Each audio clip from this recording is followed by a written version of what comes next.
So welcome everybody to the Spiritual Direction Certificate webinar. I'm glad that you're all here. My name is Greg Shapero. I am the admissions advisor here at Divine Mercy University for the Spiritual Direction Certificate program. Sometimes we call it that, sometimes we call it SDC. You'll probably hear two different versions of it. But I'm glad that you're all here, and I also want to introduce you all to Maria Brackett. Maria, would you like to introduce yourself? Thank you, Greg. It's joy to be here today. I was going to say this morning, but maybe for some people it's still morning. But here in Virginia, it's already noon. So my name is Maria Brackett. I'm the director of the Spiritual Direction Certificate program here at Divine Mercy University. I'm happy to be with you today. Great. So a lot of you are here because you might be just inquiring about this. Maybe you've been feeling the calling toward becoming spiritual directors. But today we're going to just share with you all of the information that you're looking for just to get an understanding of what this is and to see if this is a good fit for you. So here are the topics that we'll be discussing. So the first thing is we'll share a little bit about the university, who we are and our mission, our accreditation, of course. And then from there, we're going to talk about the program, well, not the program, but the spiritual direction itself. What is spiritual direction and who is spiritual direction designed for? And then from there, we're going to talk about the program and the ins and outs of it and what to expect, the courses and that sort of thing. And then lastly, we'll talk about the time frame, the sort of commitment that students are putting in, as well as the tuition and cost.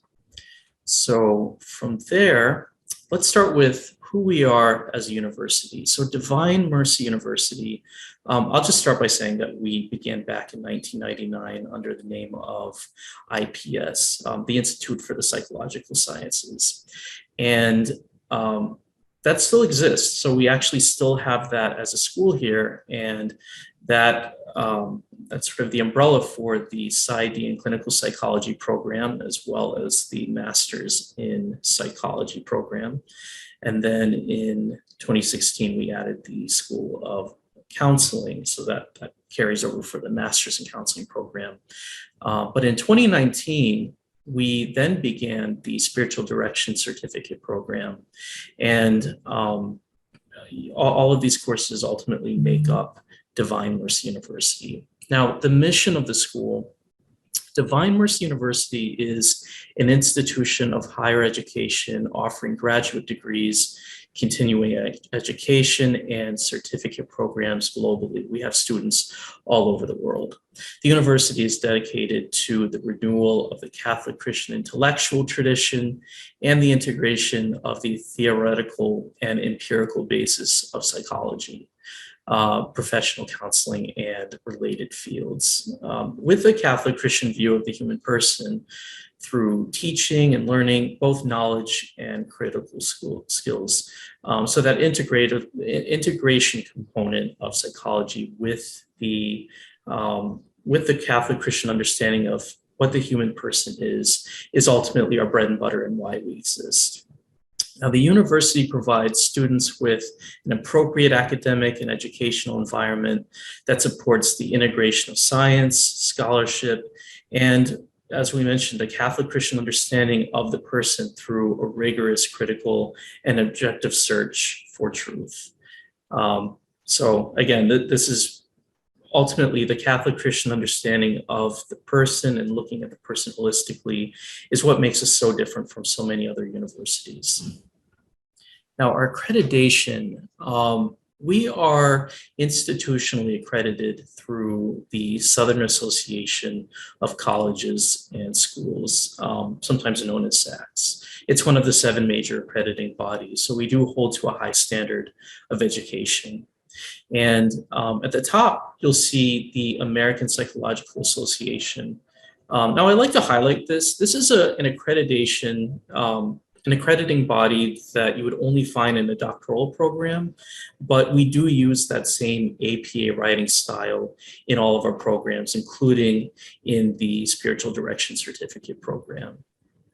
And then we're also approved to operate by SHEV, and that's the State Council of Higher Education in Virginia. Now, what is spiritual direction?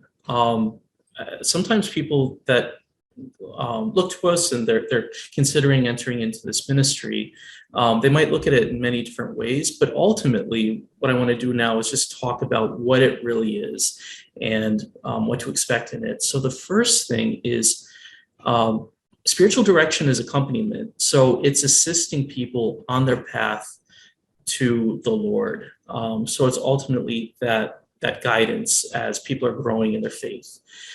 It's the act of being there for them in service both to them and to the Lord. And then it's also deep listening to the directee, the person that you're directing as a spiritual director, to help them deepen in their experience of the Lord and his narrative in their lives. So it's spiritual direction is really the ability to listen closely to the directee, understanding where they are in their faith life and helping guide them in their walk closer to the Lord. Now, it's also a pilgrimage toward God. It's a clear goal of growing closer to God. And it's not designed as therapy. Sometimes people might look at spiritual direction as therapy, and I think that there are some similarities as far as how they resemble each other. You're working with individuals, and so it could resemble it that way, but it's not therapy, but rather it is walking with someone in their walk with the Lord. And then lastly, it's formation and mission. So it's the effort to, just like Christ, summon, form, and send forth. So it's that calling for the individual. It's formation, forming them in their spirituality, and it's sending them forth. Many of you have been in spiritual direction, and as you've been in there, you've been growing, hearing closely that calling to also become spiritual directors, and this is an example of that sending forth moment. So Maria, I'd love to open up the floor to you as well to talk on this. Thanks, Greg.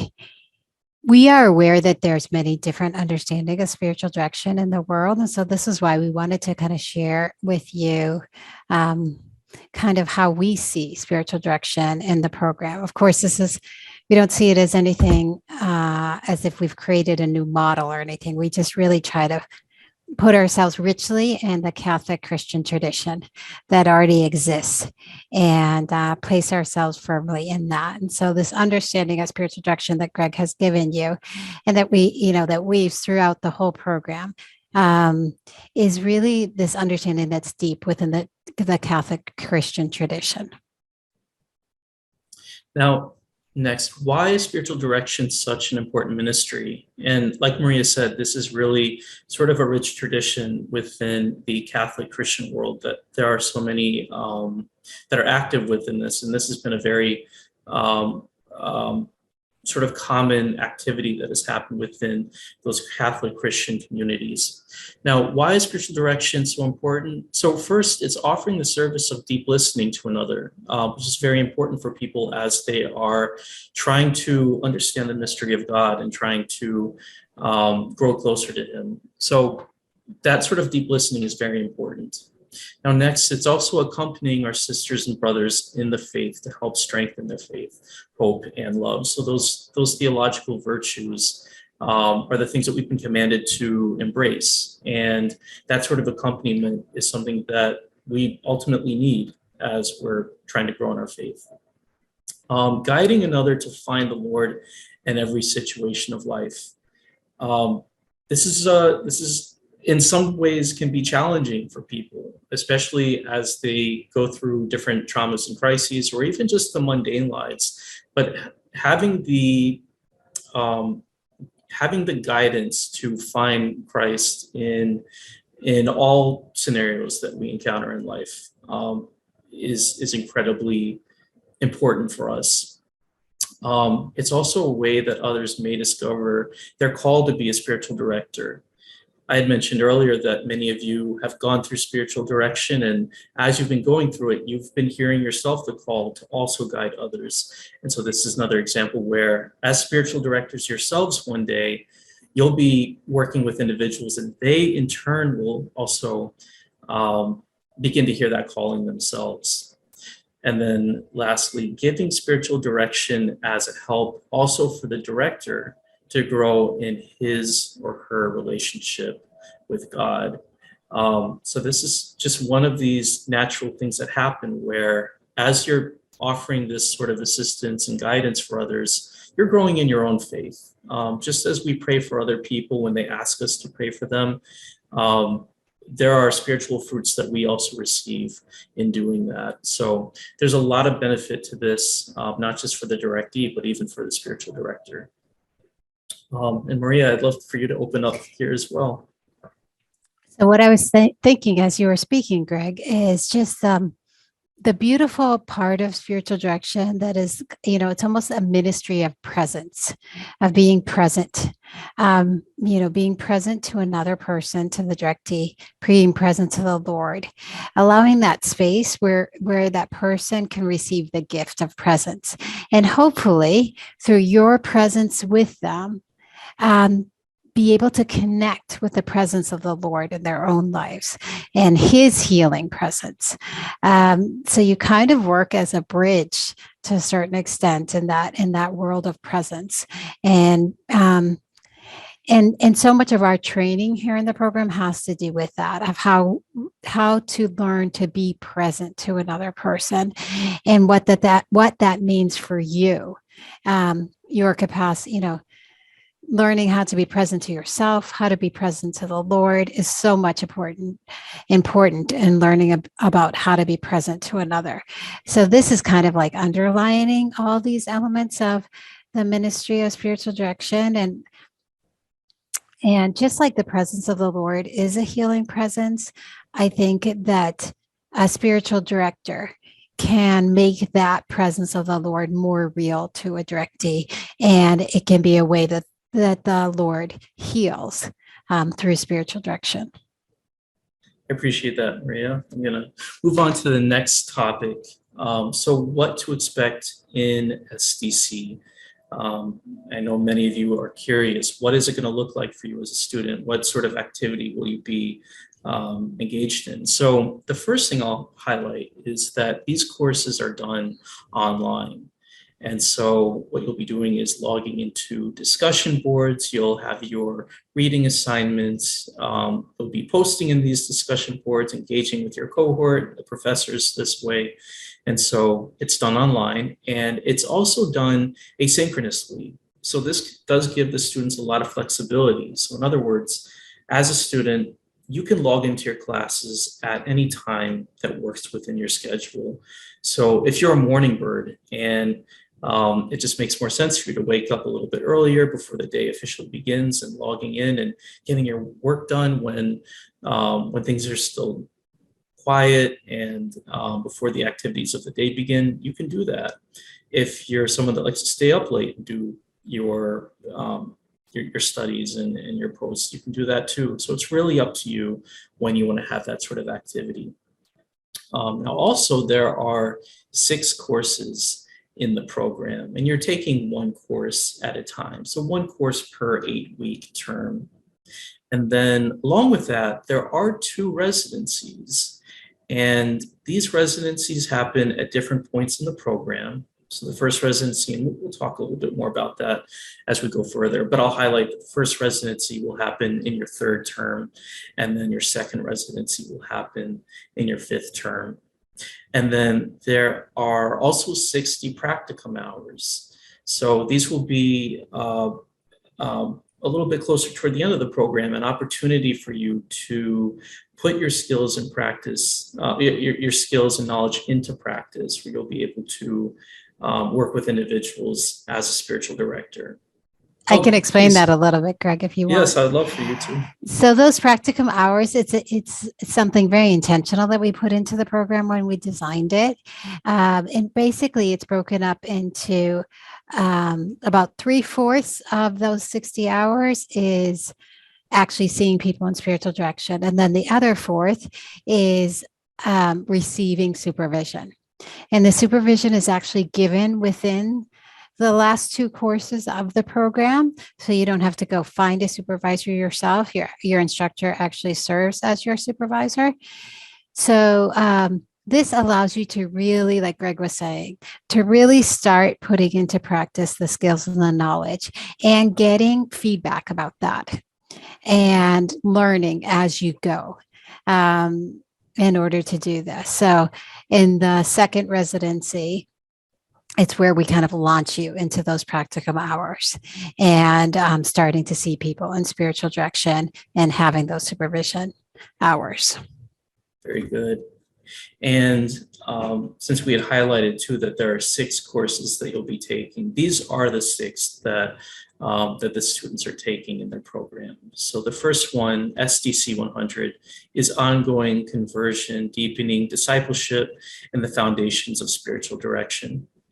And then SDC 200, this will be for of course, your second term, is human development for spiritual direction. So again, one of the things that makes us so unique as a university is that integrative component of psychology with the Catholic Christian understanding of the human person, looking at them as a whole. And this course is a good example of where that integrative component is brought in, though it's brought in throughout the entire curriculum. SDC 300 is relating skills for spiritual direction. And as we had mentioned, that first residency is built into this third course as well. So this residency will happen during your 7th week. And then SDC 400 is discernment and spiritual growth theory and practice. And then for SDC 500, you'll have advanced spiritual direction skills and practicum, putting out into the deep. The second residency is built into this course. And as Maria said, this is also going to be that launch into your practicum hours. And then finally, SDC 600 will be your final course. And this is advanced prayer and situations. Now, again, the terms, you're taking 1 course per term. Each term is 8 weeks. And I'll also highlight here that there are breaks between your terms. So these breaks last for about 8 to 9 weeks, more or less. Does that sound accurate, Maria? Yeah, the only one that's is between the spring, the summer term, and the fall term. That's about 5 weeks there. But all the other ones have that space, either from 8 to 16 weeks. So it's a good length of time. We really tried to think about the people that would be taking this course and when those breaks would be, just better for them. So we tend to not be offering classes around times of holidays, Holy Week, Christmas, Thanksgiving, because we know that our students are really either involved in a lot of activities at their church or family activities, or they have a full life and they're just trying to get this training in the time that they have. So we designed it in that way. Yeah, and I'll also highlight, I had a great conversation with one of our SDC students at one of the residencies, and I had asked her about sort of what she would do between these courses when she had this sort of downtime. And while they would usually schedule their holidays and their vacations during that downtime, so it's been very beneficial for them, she also had a chance to go back to the readings that were assigned to her and just reread them. And she could do it in a more of a leisurely pace because she didn't have the weight of her assignments due. So she could actually revisit these things and listen closely again to what God has been telling her on these subjects. So this has been very beneficial for our students. And also highlight too, it's a great time for them to replenish their funds as they're paying for their courses. So it does make it more financially feasible with these breaks between. Also, Greg, we do have a retreat requirement as part of the program. Some of the students do their retreat, spiritual exercises of St. Ignatius, in one of these breaks. And as you were saying, some of them just spend time trying to go deeper into the material that they received. Or we also run like a workshop, a practicum workshop, in these off times. So if someone wants to be getting more practicum hours, they can get supervision in that workshop, the practicum course. Great. Very good. So the next thing, and we had talked a little bit about the residencies already, but just to reiterate, we have two of them. So your first residency will happen during your third term for week 7, and then your second residency will happen during your 5th term, and that will be week 2. The residencies, just to go a little bit more into depth with these, however, these happen here on campus in Sterling, Virginia, and they officially begin on a Wednesday. That's sort of the launch of the residency. I believe Wednesday evening. Right, that's right. So more in the evening hours.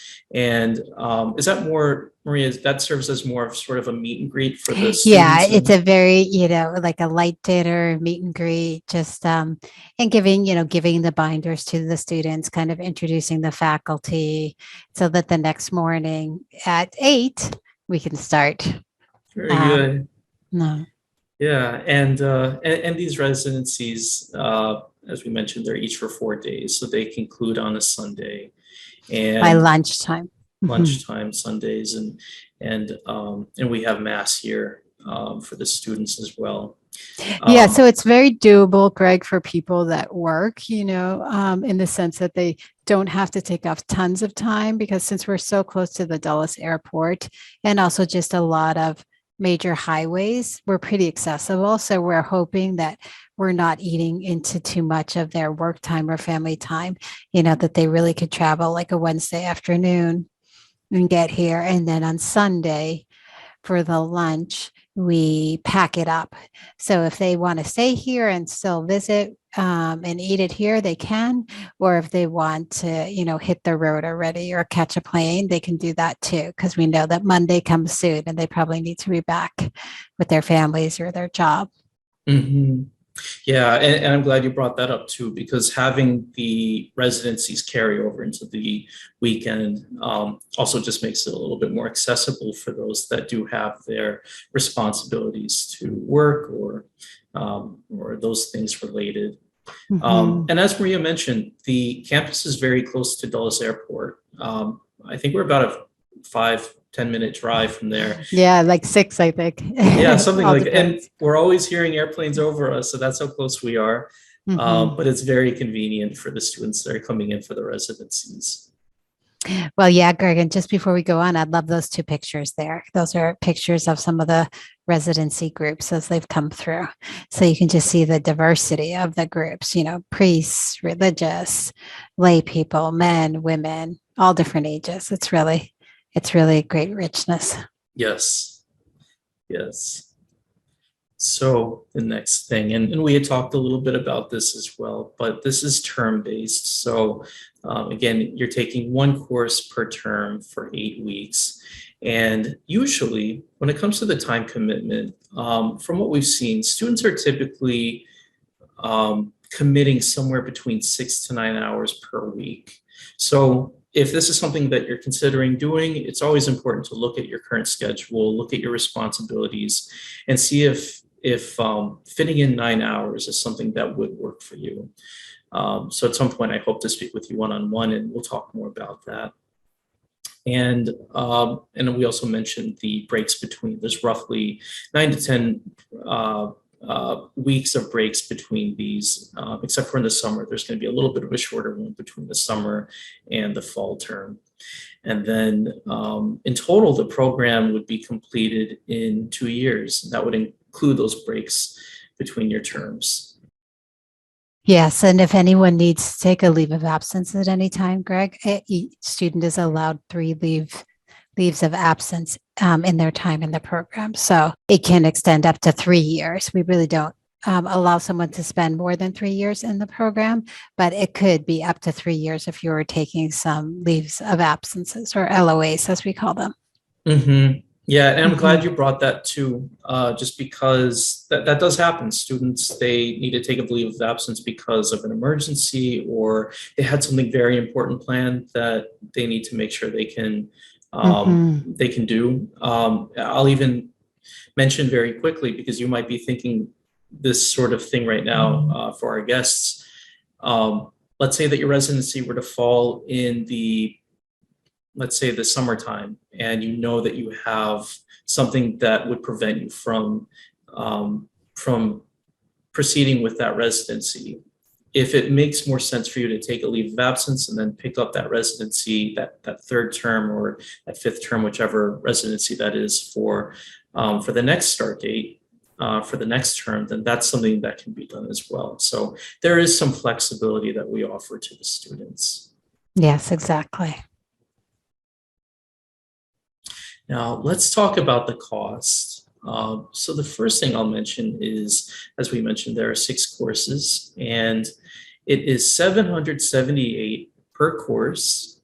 And I'll also mention very quickly that we do have opportunities to reduce the cost by 10%. But as a baseline, it's $778. And then the cost per residency is $1,000. So you'll have $1,000 for each of your residencies. And this is going to cover your lodging. It will cover the materials. It's going to cover most of your meals. So the only thing that you as the student would be responsible for would be your travel, as well as 3 of your dinners. So let me take a moment to talk about the potential of reducing your cost by 10%. This would pertain to the cost per course. We do have the ability for a 10% tuition reduction. Now, what this would mean is that, let's say that you belong to a faith community, or you're a member of your parish, or you're a member of an apostolate. So whatever it may be, if we were to receive a letter of good standing, so let's say it's a parish, if we were to receive a letter from your parish stating that you've been a member with them and that you're in good standing with them, then with that letter, we can reduce your tuition by 10%. So this is a great way of bringing the cost down and making it a little more affordable for you. And this brings us to the end. So one thing I will highlight, we still have an upcoming start date, which is going to begin on August 17th. That will be our fall semester. And we're still enrolling for that. We still have some seats open for this cohort. Now is a great time to begin applying, because those seats are filling up. But if you're really looking to begin the process and starting your classes, I would begin that application process today. If you look at the bottom red box, you'll see that typically there's a $25 application fee, but we can waive that for you. We'll make this a free application. All you'll need to do is put in the code SDCREGFREE. And that way, if you're really looking into starting for this upcoming fall semester, you can begin that process, and we can do this as a free application for you. So along with that, my contact information is right here. Again, my name is Greg Shapero. I'm the admissions advisor, and my email is gshapero@divinemercy.edu. And my telephone number here is 703-705-9118. You can go ahead and screen grab that. I would love to hear from you and to cover the information. So with all of that, what I'd like to do now is open up the floor to all of you as the guests. I'm sure that you have some questions. You might want to get a little bit more clarity on some of these topics. And so Maria and I are here to answer those questions.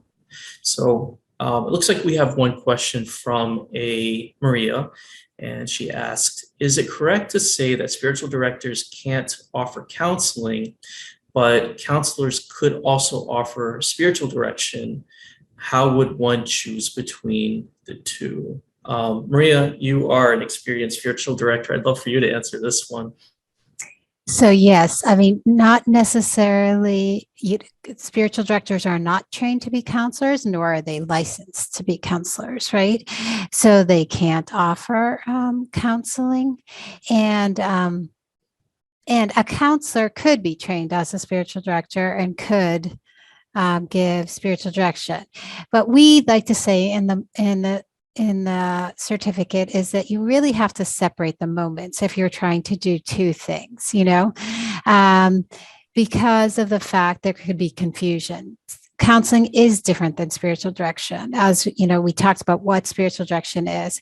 Counseling does have it's a it's really focused on the human growth of the person. Of course, spirituality plays into that, religion plays into it, but it's really about that human functioning.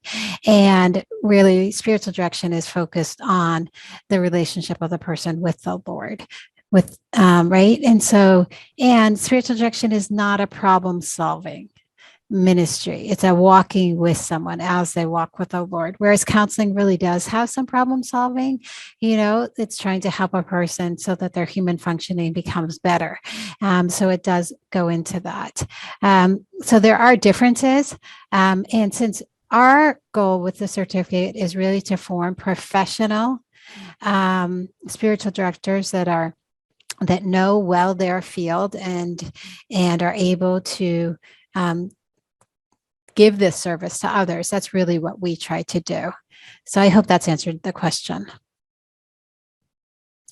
And you have some great questions here. I'm glad that you're all so engaged. So Amy asked, is payment due in full or per class? Very good question, Amy. So sometimes students might pay in full. That's not very common. I think that might be an option, but usually students are paying per class. That's the most common that you see. It's got to pay as you go. As the way that it works, Greg, is as they register for classes, they're invoiced for each class as they register for it. Yeah, in fact, and I'm glad that you had mentioned that. So the invoice, I believe, is sent to each student more or less about 2 or 3 weeks prior to the class beginning. And then the student has 30 days after being invoiced to pay in that balance. Exactly. And so Jean asked, where are the, I suppose she means, where are the Ignatian retreats held?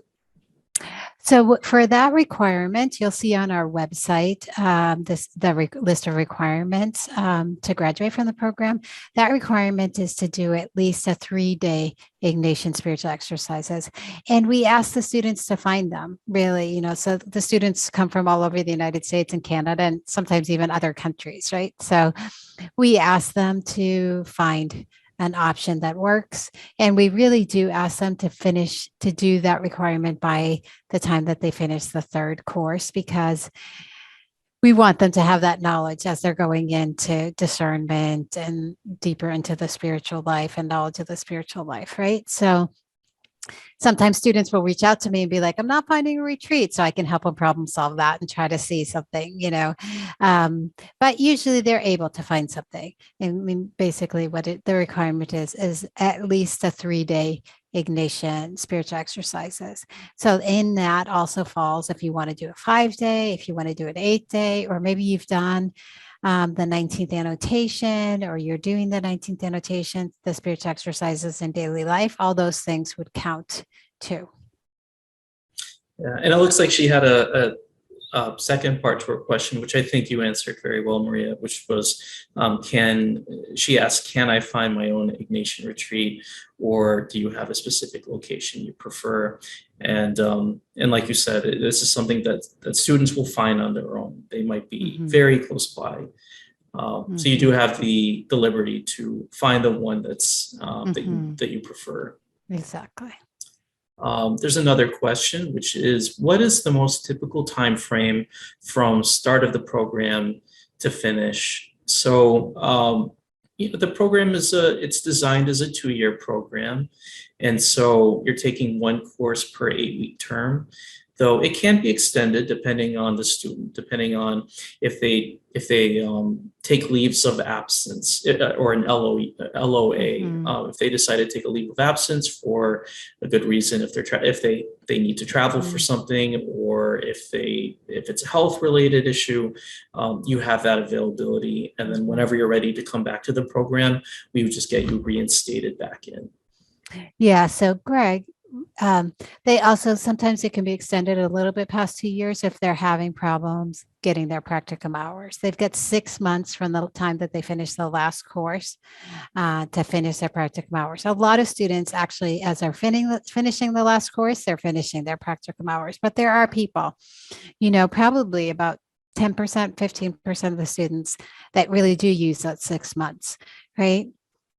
But I think in general, from what I understand, I'd probably say that probably a good 85% of the students finish within a 2-year period, or a little bit more than 2 years. Great. Okay.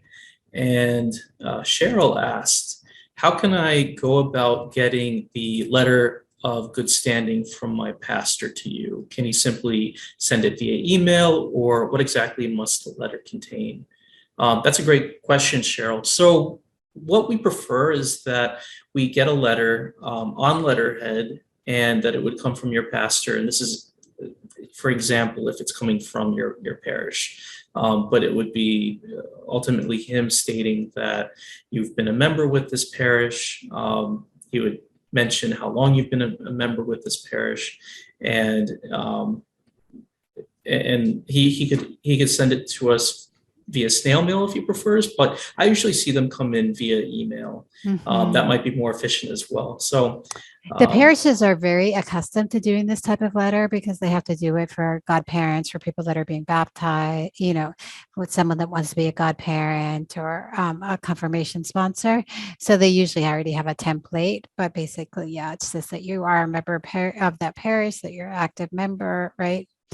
We also do require in the program letters of recommendation, and those are on the website. It's very clear, the letters of recommendation. Those will be a little bit different because we do ask you to get a letter of recommendation from your parish priest, but there we want your parish priest really to tell us if he recommends you to partake in training for a spiritual director, if he's really recommending you to that ministry. Whereas a letter of good standing is just a typical one that the parishes do for a lot of different reasons. Yeah. And Maria, thanks for sort of providing that distinguishing these differences between the two. So the letter of good standing will be served to provide a tuition reduction, whereas the recommendation that will be for the application process, which that's really about the fit.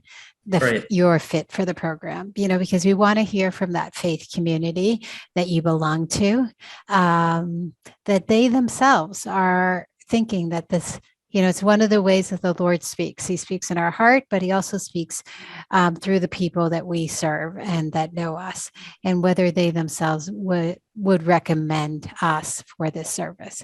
And that letter from the parish priest or the head of the faith community that you belong to has just been a big gift for us. We didn't really realize what a gift it was going to be when we created it, but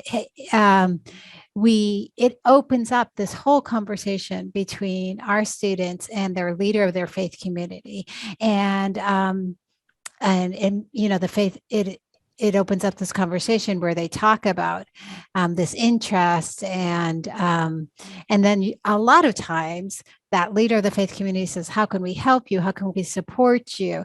What would you want to do? It even gets down to saying, oh my goodness, tell me when you're ready to start seeing people so I can give you an office to see people in. Or is there any way that we can help you? Would you like us to help pay some of the tuition? So it's kind of interesting. But, sometimes we don't realize that we've never talked to the head of our faith community about this interest or this desire that we feel like the Lord's putting in our heart. So we're kind of happy we have that requirement, because it's borne a lot of fruits for our students in a lot of different ways. Mm-hmm. Yeah, very good. We have another question, which is this guest asked, how does it work for Canadians? Is the certificate recognized in Canada? Maria, I think this would be a great place for you to answer this. Yeah, I can. So, for you all to know, spiritual direction is not a licensed field, right? It's a ministry, it's not really a career. So, there are no requirements as far as having a certificate. It's kind of becoming best practice now in the Catholic Church and in the Christian world that the people do get training, right? So this question about is it recognized in Canada? Well, there's not any, there's not any stipulation that you need this type of thing. But what is happening is that, ecclesial authorities are asking for a proof of some type of training, right? And so this is what our certificate gives you. It's a certificate of completion. It means that you've done the training that you needed to be able to be qualified to be a spiritual director. But to actually be sent as a spiritual director to minister to a certain group of people, we really leave that up to the local authorities and the people that you will be serving. We just give you the training. So I hope that answers that question. Yeah, and that's a great question. I'm glad that you did ask that, because I think many times people will look at this as Maria mentioned, a sort of a licensure preparation program or something like that. And as Maria mentioned, it's not, there isn't really a certificate connected to it, but this is more of a ministry or a discipline, and that's what we're preparing you for. Mm-hmm. Yeah, and since it isn't, we wouldn't even be able to say that we were giving you a license in spiritual direction, because that doesn't even exist. Right. To get a license, it means that there has to be an entity outside of the educational institution that's actually licensing or certifying people, and that doesn't really exist in the Catholic world. Who know it well. And in the Christian world, some universities have created that. But it's really doesn't exist outside of that network of those universities that have come together to create that. And we have one more question from Amy, and she asked, is there a directory offered by Divine Mercy University to assist spiritual directors connected with potential directees? It sounds like Amy's asking about the students in the program that are preparing for their practicum, if we help in connecting them with potential directees. Yeah. So, Amy, we don't, because those directees will probably be local to you, or people that know you. And also because of the nature of spiritual direction, people have to be kind of drawn to you. There has to be a relationship of trust. So we don't really get involved in that networking to find those directees for you, but we do put means in the program. Like after the first residency, we ask you to start finding people that you can just have spiritual conversations with. So even from that time, we're asking you to have 2 or 3 people that you're having spiritual conversations with, and sometimes those relationships just move right into a spiritual direction relationship when you're ready to be able to do that.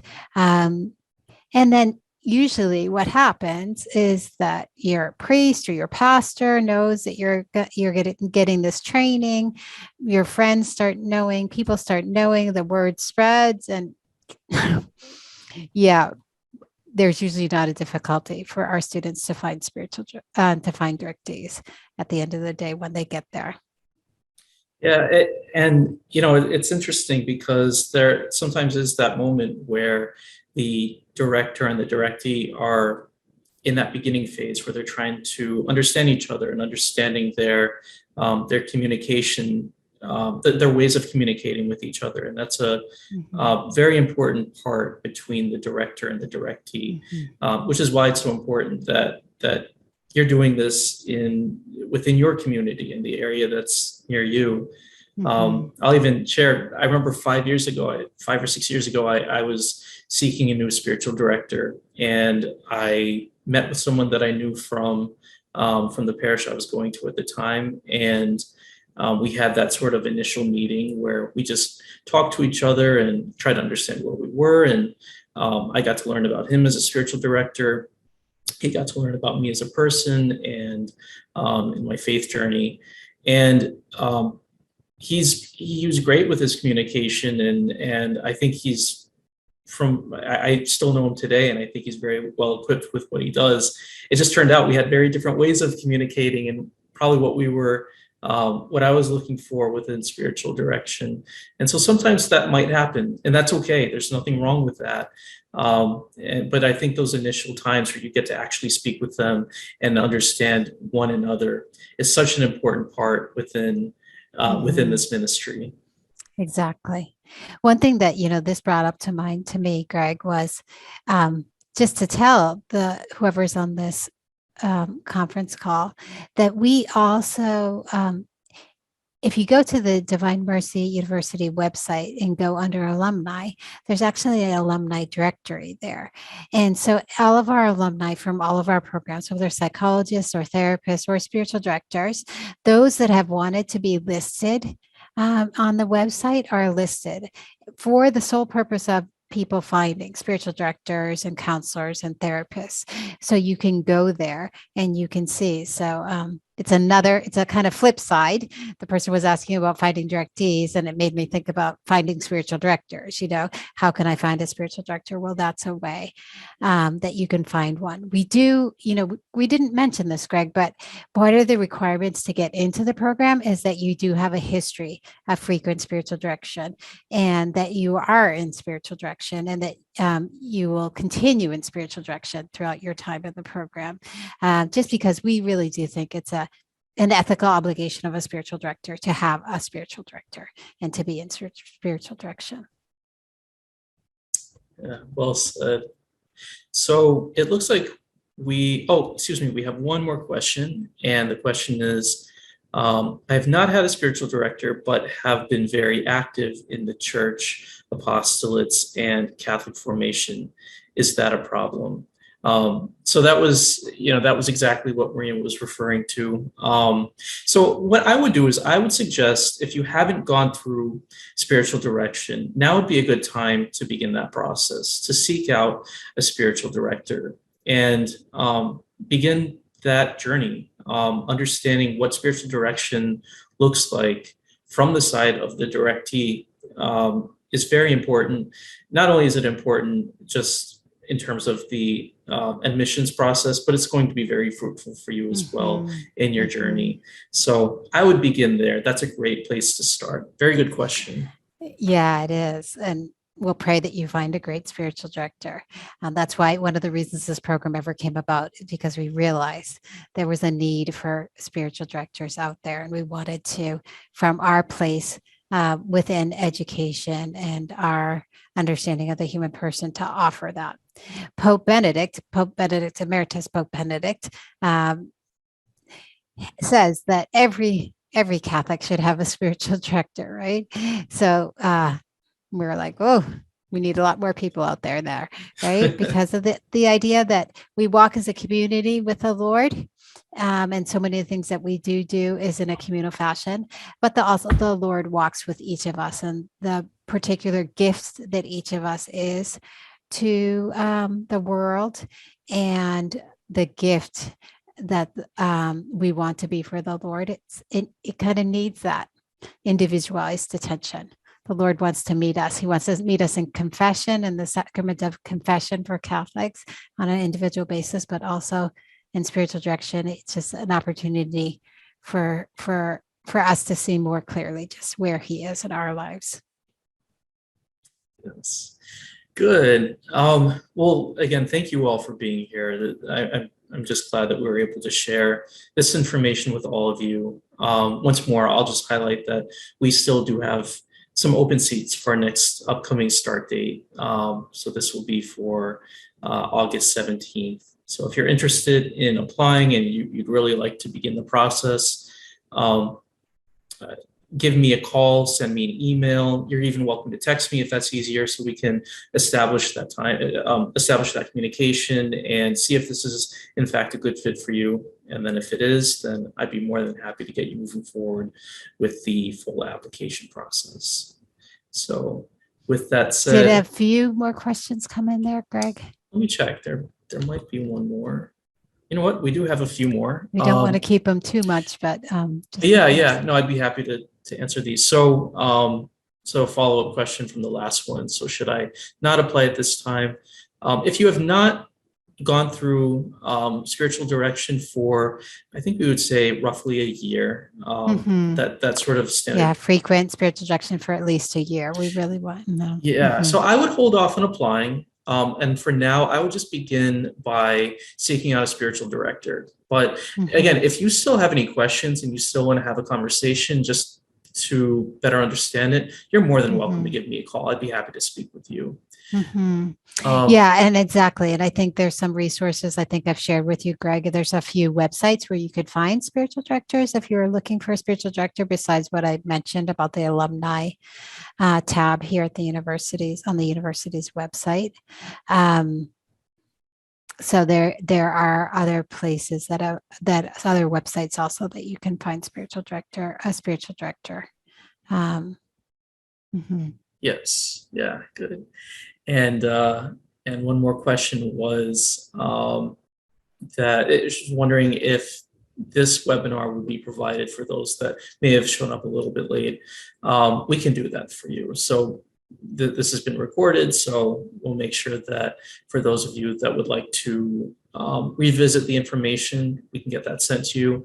But of course, you're also welcome to give me a call. I'd be happy to just cover the information with you on one-on-one basis, and also ask you some questions just to better understand where you are in this and see if this is a good fit for you. So let's see. Looks like those are all the questions. So again, these great questions. I'm so glad that you were all here, and we will, again, my contact information is here. So if you have any questions for me, please give me a call, email, text, whatever works for you. And I hope we can be in touch. Thank you all. Thank you all for being here, and have a great day, and God bless. Yes, thank you so much. So good to have this time with you all.